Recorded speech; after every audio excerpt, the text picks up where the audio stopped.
नमस्कार दोस्तों, कैसे हैं आप सभी। आज की कहानी का शीर्षक है आंगन का बिरवा। पल के मूंदे मैं आराम की मुद्रा में लेटी थी, तभी सौम्या की आवाज़ कानों में गूंजी। माँ, सलभ जी आए हैं।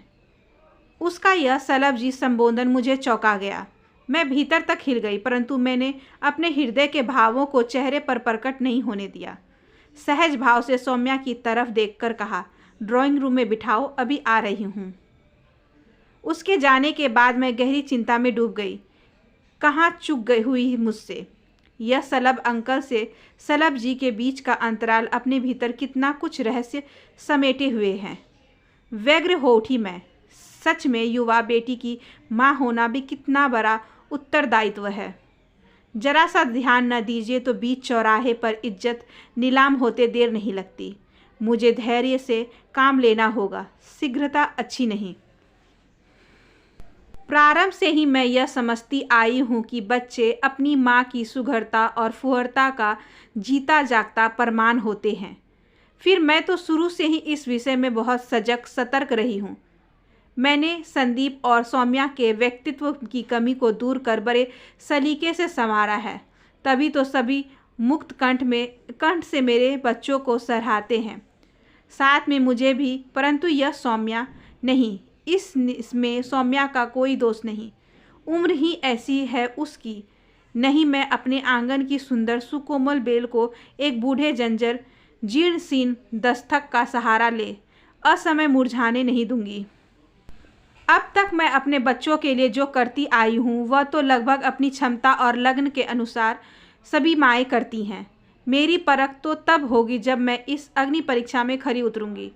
मुझे इस कार्य में किसी का सहारा नहीं लेना है, न मायके का न ससुराल का। मुंह से निकली बात पराई होती देर ही कितनी लगती है। हवा में उड़ जाती हैं ऐसी बातें। नहीं, किसी पर भरोसा नहीं करना है मुझे। सिर्फ अपने स्तर पर लड़नी है यह लड़ाई। बाहर के कमरे से सौम्या और सलभ की सम्मिलित हंसी गूंज मुझे चौंका गई। मैं धीमे से उठकर बाहर के कमरे की तरफ चल पड़ी। नमस्ते भाभी जी। सलभ मुस्कुराए। नमस्ते नमस्ते। मेरे चेहरे पर सहज मीठी मुस्कान थी, परंतु अंतर में ज्वालामुखी धधक रहा था।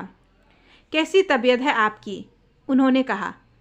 अब मैं ठीक हूँ भाई साहब, बस आप लोगों की मेहरबानी से उठ खड़ी हुई हूँ, कहकर मैंने सौम्या को कॉफ़ी बना लाने के लिए कहा। मेहरबानी कैसी भाभी जी? आप जल्दी ठीक ना होती तो अपने दोस्त को क्या मुँह दिखाता मैं। मुझे वितृष्णा हो रही थी कि इस दो मुँहे सांप से। थोड़ी देर बाद मैंने उन्हें विदा किया। मन की उदासी जब वातावरण को बोझिल बनाने लगी, तब मैं उठकर धीमे कदमों से बाहर बरामदे में आ बैठी। कुछ खराब स्वास्थ्य और कुछ इनका दूर होना मुझे बेचैन कर जाता था, विशेषकर शाम के समय। ऊपर से इस नई चिंता ने तो मुझे जीते जी अधमरा कर दिया था। मैंने नहीं सोचा था कि इनके जाने के बाद मैं कई तरह की परेशानियों से घिर जाऊंगी। उस समय तो सब कुछ सुचारू रूप से चल रहा था, जब इनके लिए अमेरिका से एक विश्वविद्यालय ने उनकी कृषि से संबंधित विशेष शोध और विशेष योग्यताओं को देखते हुए अपने यहाँ के छात्रों को लाभान्वित करने के लिए 1 साल हेतु आमंत्रित किया था। ये जाने के विषय में तत्काल निर्णय नहीं ले पाए थे। 1 साल का समय कुछ कम नहीं होता। फिर मैं और सौम्या यहाँ अकेली पड़ जाएंगी, इसकी चिंता भी इन्हें थी। संदीप का अभियांत्रिक में 4था साल था।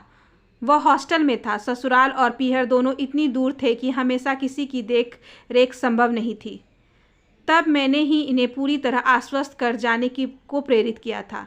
ये चिंतित थे, कैसे संभाल पाओगी तुम यह सब अकेले इतने दिन? आपको मेरे ऊपर विश्वास नहीं है क्या? मैं बोली थी। विश्वास तो पूरा है नेहा। मैं जानती हूँ कि तुम घर के लिए पूरी तरह समर्पित पत्नी, माँ और सफल शिक्षिका हो।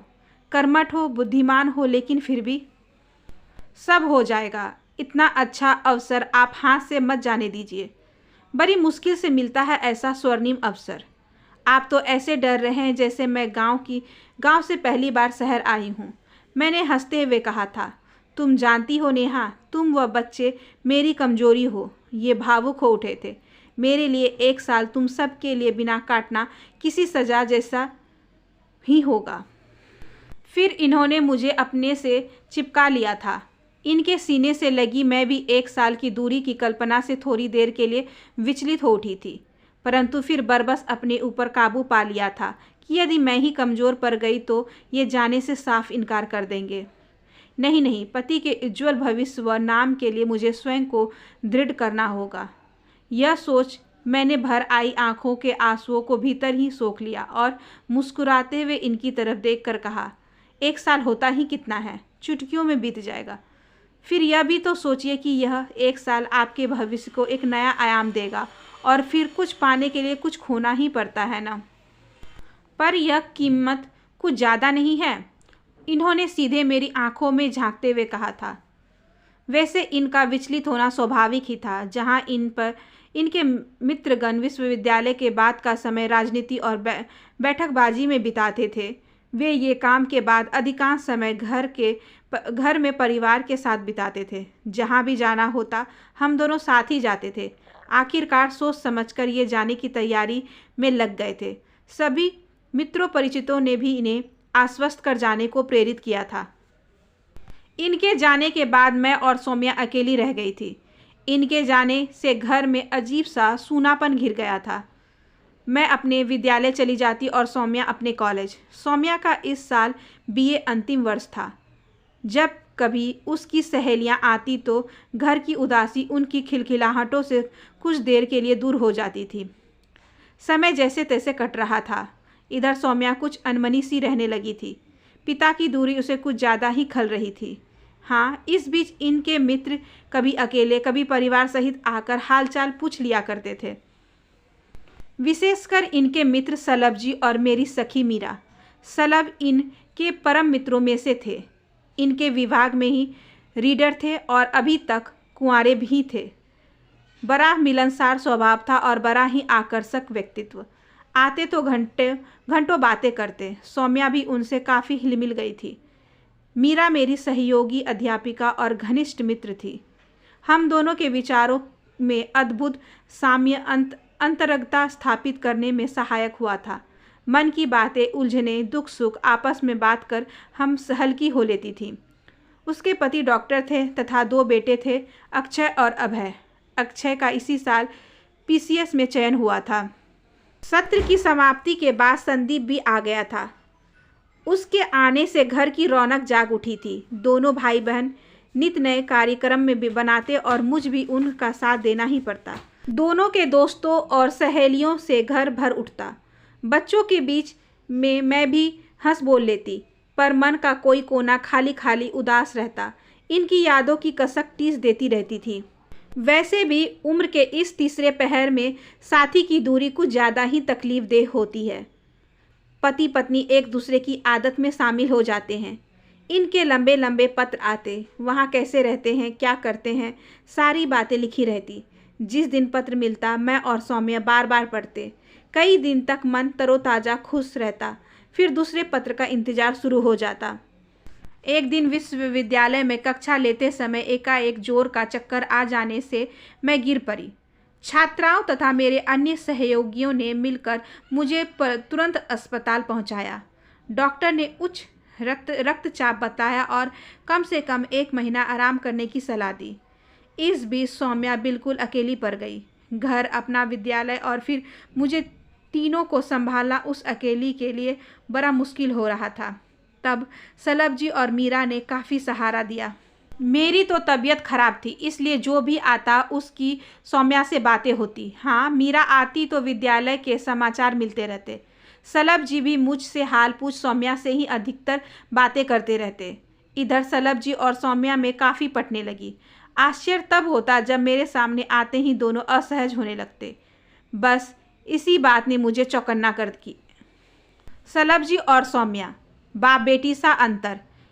इनसे बस 2-4 साल ही छोटे होंगे वे। कनपट्टियों पर से सफ़ेद बाल होते, एक हरा शरीर, चुस्त दुरुस्त पोशाक और बातें करने का अपना एक विशिष्ट आकर्षक अंदाज, सब मिलाकर मर्दाना खूबसूरती का प्रतीक। मुझे आश्चर्य होता कि मेरा हाल पूछने आए सलभ मेरा हाल पूछना भूल खरे खरे ही सौम्या को आवाज़ लगाते कि सौम्या आओ, तुम्हें बाहर घुमा लाऊं, बोर हो रही हो। और सौम्या भी अभी आई कहकर झट अपनी खूबसूरत पोशाक पहन सैंडल खटखटाती बाहर निकल जाती। सौम्या तो खैर अभी कच्ची उम्र की नासमझ लड़की थी, पर इस परिपक्व पौध की बहराई देख मैं दंग थी। सोचती यह दैहिक भूख इतनी प्रबल हो उठी कि सारे समीकरण, सारी परिभाषा इस तृष्णा के बीच अपनी पहचान खो बौनी हो जाती है। नैतिकता अतृप्ति की अंधी अंतहीन गलियों में कहीं गुम हो जाती है। शायद हाँ, तभी तो जिस वर्जित फल का सलब अपनी जवानी के दिनों में रसास्वादन ना कर सके थे, इस पकी उम्र में उसके लोभ से स्वयं को बचा पाना उनके लिए कठिन हो रहा था। वैसे भी बुढ़ापे में अगर मन विचलित हो जाए तो उस पर नियंत्रण करना कठिन ही होता है। 30 पर सुकोमल कमनीय सुंदर सौम्या दिग्भ्रमित हो उठे थे सलब जी। वे आए दिन उसके लिए उपहार लाने लगे थे, कभी सलवार कुर्ता, कभी स्कर्ट ब्लाउज, तो कभी नाइटी। सौम्या भी उन्हें सहर्ष ग्रहण कर लेती। मैंने 2-3 बार सलब जी से कहा, भाई साहब आप इसकी आदत खराब कर रहे हैं। कितनी सारी पोशाकें तो हैं इसके पास, क्यों, क्या मैं इसको कुछ नहीं दे सकता? इतना अधिकार भी नहीं है मुझे, बहुत स्नेह है मुझे इससे, कहकर वे प्यार भरी नज़रों से सौम्या की तरफ देखते। उसकी दृष्टि में किसी बुजुर्ग का निश्चल स्नेह नहीं झलकता था, बल्कि वह किसी उच्छृंखल प्रेमी की वासनामय काग दृष्टि थी। मुझे लगता कि कपटी पुरुष स्नेह का मुखौटा लगा सौम्या की इस नादानी और भोलेपन का लाभ उठा उसके जीवन बर्बाद कर सकता है। मेरे सामने यह समस्या एक चुनौती के रूप में सामने खड़ी थी। इनके वापस आने में 7 महीने बाकी थे। संदीप का यह अंतिम वर्ष था। उससे कुछ कहना भी उचित नहीं था। प्रश्नों और संदेहों के चक्रव्यूह में उलझी मैं इस समस्या के घेरे से निकलने के लिए बुरी तरह से हाथ पैर मार रही थी। तभी निराश के गहन अंधकार में दीपशिखा की ज्योति से चमके थे मीरा के ये शब्द, नेहा, सौम्या को तू मुझे सौंप दे अक्षय के लिए। तुझे लड़का ढूंढना नहीं पड़ेगा और मुझे सुघर बहू मिलनी। सोच ले, यह लड़की तेरी खटिया खड़ा कर देगी। फिर बाद में मत कहना कि मैंने बताया नहीं था। वह तू मुझ पर छोड़ दे। और फिर हम दोनों खुलकर हंस पड़ी। मीरा के कहे इन शब्दों ने मुझे डूबते को तिनके का सहारा दिया। मैंने तुरंत उसे फ़ोन किया, मीरा आज तू सब परिवार मेरे घर खाने पर आ जा। अक्षय अभय से मिले भी बहुत दिन हो गए, रात का खाना साथ ही खाएंगे। क्यों एकाएक तुझे इतनी ज़्यादा शक्ति कहाँ से आ गई? कहे तो 10-20 लोगों को और अपने साथ ले आऊँ? उसने हंसते हुए कहा, नहीं नहीं, आज मन बहुत ऊब रहा है, सोचा घर में थोड़ी रौनक हो जाए।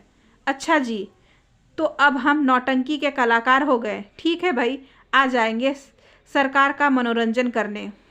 मन मस्तिष्क पर छाया तनाव का कोहरा काफ़ी हद तक छट चुका था और मैं नए उत्साह से शाम की तैयारी में जुट गई।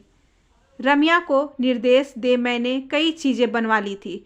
सौम्या ने सारी तैयारियां देख कर कहा था, माँ क्या बात है, आज आप बहुत मूड में हैं और यह इतना सारा खाना क्यों बना रहा है? बस यूँ, अब तबीयत एकदम ठीक है और शाम को मीरा, अक्षय, अभय और डॉक्टर साहब भी आ रहे हैं। खाना यहीं खाएंगे। अक्षय नौकरी मिलने के बाद से पहली बार घर आया है। मैंने सोचा एक बार तो खाने पर बुलाना ही चाहिए। हाँ, तू भी घर पर ही रहना, मैंने कहा। पर माँ, मेरा तो सलब जी के साथ फिल्म देखने का कार्यक्रम था। देख बेटी, फिल्म तो कल भी देखी जा सकती है। आंटी सब के साथ आ रही हैं, मेरे सिवा एक तू ही तो है इस घर में। तू भी चली जाएगी तो कितना बुरा लगेगा उन्हें। ऐसा कर, तू सलब अंकल को फ़ोन करके बता दे कि तू नहीं जा पाएगी।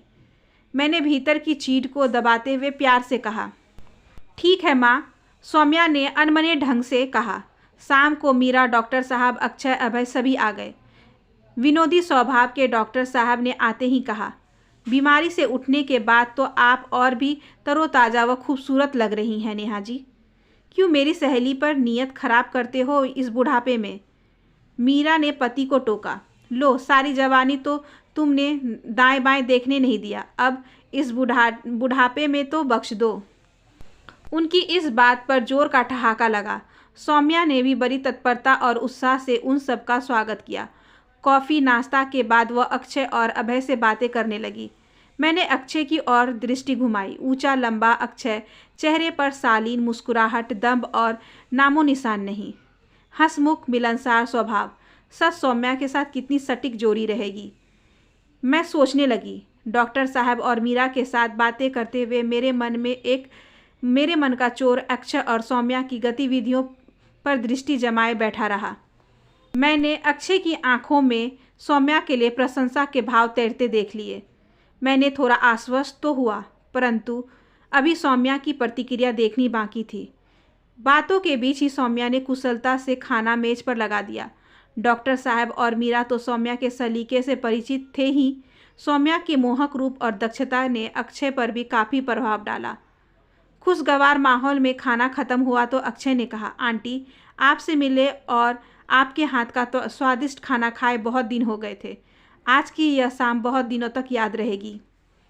विदा होने तक अक्षय की मुग्ध दृष्टि सौम्या पर टिकी रही और सौम्या हंसती बोलती भी बीच बीच में कुछ सोचने लगी, मानो बड़ी असमंजस में हो। चलते चलते डॉक्टर साहब ने मीरा को छेड़ा, मैडम, आप सिर्फ खाना ही जानती हैं या खिलाना भी? मीरा ने उन्हें प्यार भरी आंखों से घूरा और झट से मुझे और सौम्या को दूसरे दिन रात के खाने का न्योता दे डाला। मेरे लिए तो यह मुंह मांगी मुराद थी, अक्षय और सौम्या को समीप करने के लिए। दूसरे दिन जब सलभ जी आए तो सौम्या ने कुछ ज़्यादा उत्साह नहीं दिखाया। फिल्म के लिए जब उन्होंने पूछा तो उसने कहा, आज मीरा आंटी के यहाँ जाना है माँ के साथ, इसलिए उसने बात अधूरी छोड़ दी।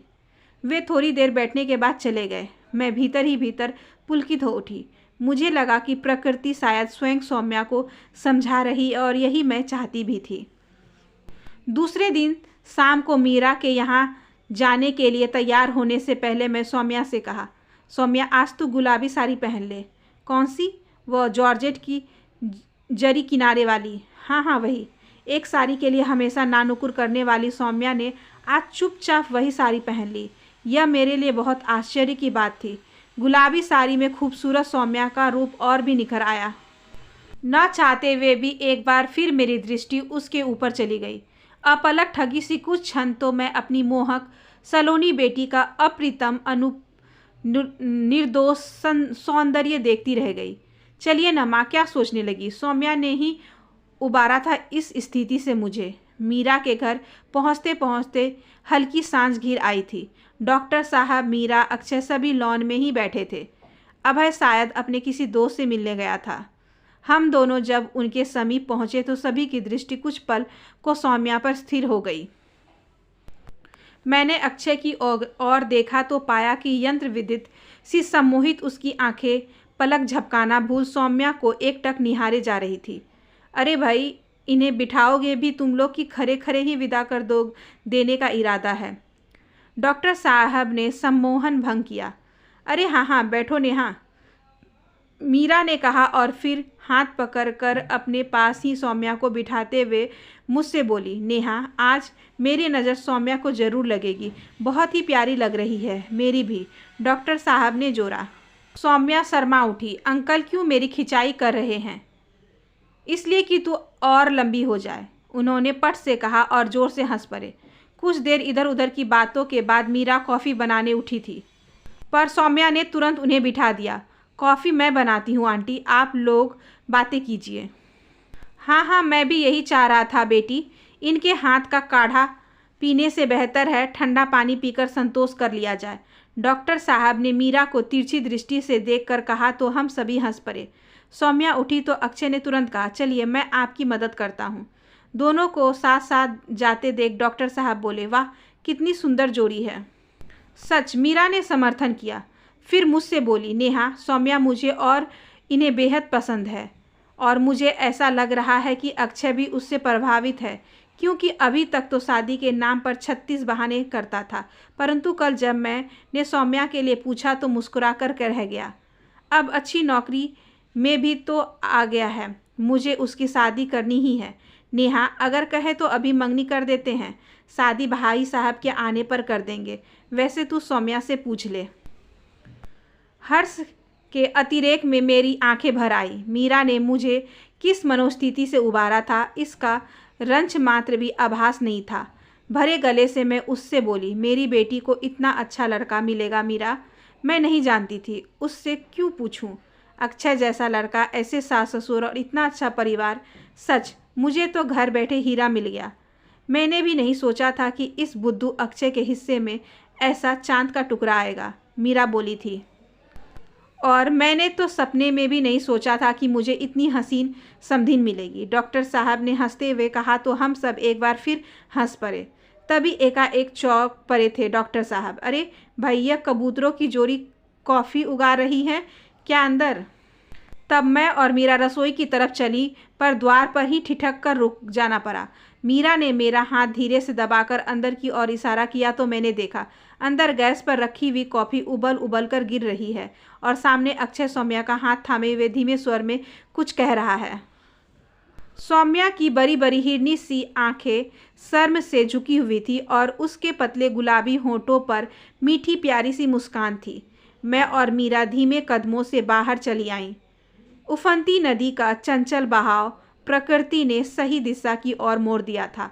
आशा करती हूँ कि आज की ये छोटी सी कहानी आपको अच्छी लगी होगी। अगर अच्छी लगी हो तो please like, share and subscribe करें हमारे चैनल को। ज़्यादा से ज़्यादा शेयर करें और बेल आइकन को ज़रूर प्रेस कर लें ताकि अगली वीडियोज़ की नोटिफिकेशन आपके पास सबसे पहले पहुँचे। धन्यवाद।